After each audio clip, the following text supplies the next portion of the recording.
আজকে এই স্কুল কংগ্রেস সেই লক্ষ্য অর্জনে অনুষ্ঠানের প্রথমে আমি স্বাগত বক্তব্য ভাই ও বোনেরা, বিভিন্ন ইলেকট্রনিক ও প্রিন্ট কৃতজ্ঞতা প্রকাশ করছি আমাদের আজকের এই জানাচ্ছি জনাব মোহাম্মদ ফয়সাল আহমেদ,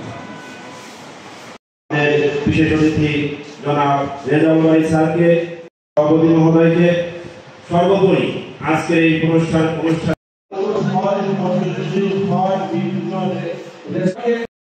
উৎপাদনে এটা আপনাদের এই প্রশিক্ষণগুলো হিসেবে কৃষি অফিসে নিয়ে গেছে মাঠে হয়। তো আজকে এই দিনে আসলে বলতে চাই যে করেছেন যিনি এই ঐতিহ্য। হ্যাঁ, আপনারা দেখেন এখনকার যে যারা অভ্যাস আমাদের নতুন প্রজন্মের, এই থেকে যদি আমরা বেরিয়ে না আসতে পারি, এখন আপনারা হয়তো বলবেন যে আমরা কি করছি, পুষ্টিবিদরা কাজ করছে।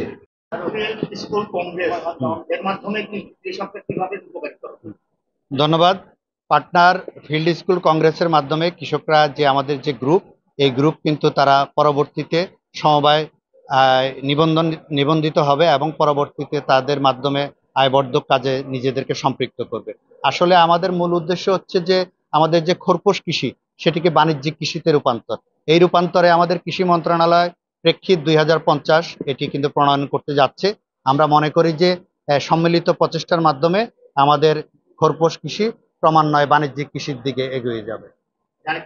হয়তো চোখে পড়তে পারে, আমরা ভবিষ্যতে এই ব্যাপারে আরো সচেষ্ট থাকবো যাতে এই ধরনের উর্বর জমি কখনোই রাস্তাঘাট বা বসতি স্থাপনের ক্ষেত্রে নিতে না পারে।